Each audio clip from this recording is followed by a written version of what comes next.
आज हम आपको एक ऐसी हॉरर घटना सुनाएंगे जिसे सुनने के बाद आपके होश उड़ जाएंगे। तो चलिए आपको शुरुआत से आपको बताते हैं। शांतिधारा नामक एक गांव था और बहुत ही खूबसूरत गांव था वो।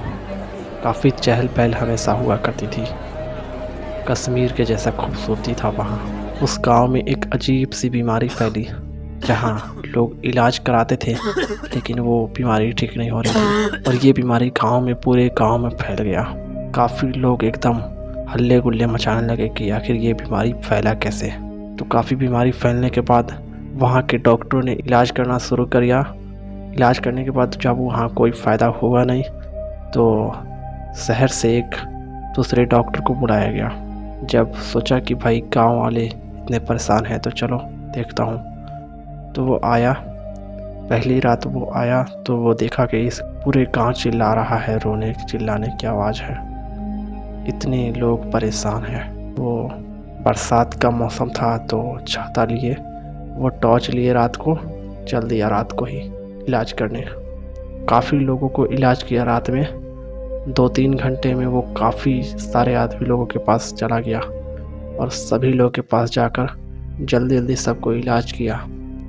इलाज करने के बाद वो कुछ देर लेट गया, थका हुआ आया था तो। और उसके बाद वो जब सुबह उठा तो काफ़ी सारे लोग जो पहले से बीमार थे वो कुछ फ़ायदा नहीं हुआ उसको। वो अभी तक वैसा ही बीमार है, वैसे ही उनका तबीयत है। बहुत परेशान हुआ वो डॉक्टर, आखिर कि कैसे हो सकता है, क्या हुआ। एक बूढ़े आदमी थे वहीं के और वो उन्होंने बताया कि एक तांत्रिक रहता था जो जंगल है, जंगल के अंदर एक छोटा सा घर है हवेली जैसा।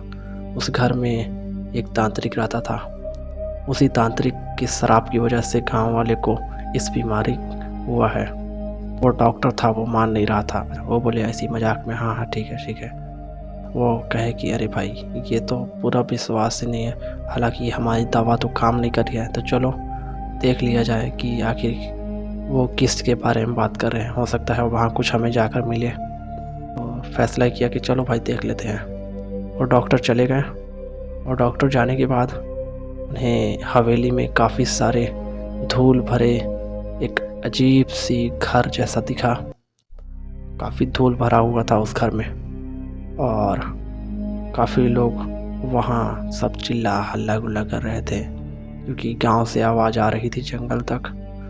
और एक अजीब सी बदबू थी, महक थी, एक अजीब सी बदबू सड़ा हुआ के जैसा। और उन्होंने हवेली के अंदर घुसा, उन्हें एक परछाई दिखी, परछाई किसी की।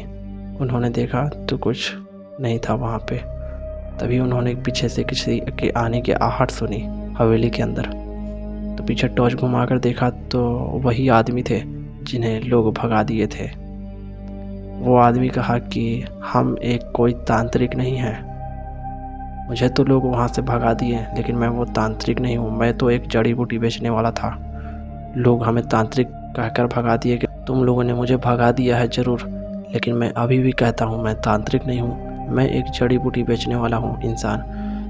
और मैं आया था। डॉक्टर ने मान लिया कि हाँ चलो ठीक है, तांत्रिक नहीं है, जड़ी बूटी बेचने वाला है तो ठीक है। लेकिन पूछा कि आप बताइए इसका कोई इलाज हो सकता है क्या। तो बोला हाँ मेरे पास एक जड़ी बूटी है, उसे खिलाने के बाद हो जाएगा ठीक। तो पूछा कि क्या हुआ क्या है यहाँ। जड़ी बूटी बेचने वाले साधु बताया कि फल खाकर हुआ है असल में, क्योंकि वो जहरीला फल है, जहरीला फल की वजह से इन लोगों को हुआ है, अगर वो फल नहीं खाते तो नहीं होता। तो कहा कि अच्छा ठीक है, आप मुझे कुछ जड़ी बूटी दे दीजिए जो कि मैं उसको खिलाऊँ। तो वो डॉक्टर ले गया और ले जाने के बाद गांव में सभी लोगों को जड़ी बूटी खिलाया और काफ़ी धीरे धीरे वो सारा लोगों के इलाज हो चुका और सभी लोग लगभग ठीक हो चुके। तो काफ़ी समय के बाद फिर ठीक हो गए, लगभग 1 हफ्ता लग गया सभी को इलाज करते करते। और सभी लोग 1 हफ्ते के बाद फिर से चहल पहल हो गई और वो साधु भी खुश और वो डॉक्टर भी खुश। वाह भाई मैं इस हवेली में आकर तो अच्छा किया, अगर वह मैं भूत शैतान की बात में रहता तो मैं इनसे नहीं मिल पाता, जड़ी बूटी से इलाज नहीं हो पाता और काफ़ी लोग मारे जाते यहाँ से। जाते जाते साधु ने एक बात कही, देखो हवेली के नीचे एक तहखाना है ठीक है, एक बंद खुफिया कमरा है और उस खुफिया कमरे को कभी मत खोलना। आ गए हो लेकिन तुम चले जाओ। अच्छा चलिए ठीक है, मैं जो काम से आया था वो मैं काम तो कर ही लिया हूँ, तो मुझे क्या ज़रूरत पड़ा है। अब सारे लोगों से मिल कर के गाँव वाले से चले गए वो अपना घर। वहाँ जाने के बाद उन्होंने सोचा कि आखिर क्या हो सकता है। बहुत सारे दिमाग में उसके सवाल आ रहे थे, क्या हो सकता है, क्या हमें खोलने चाहिए अगले दिन जा कर के, या फिर उसे वैसे ही छोड़ देना चाहिए। तो ये कहानी यही मिस्ट्री के साथ ख़त्म होती है।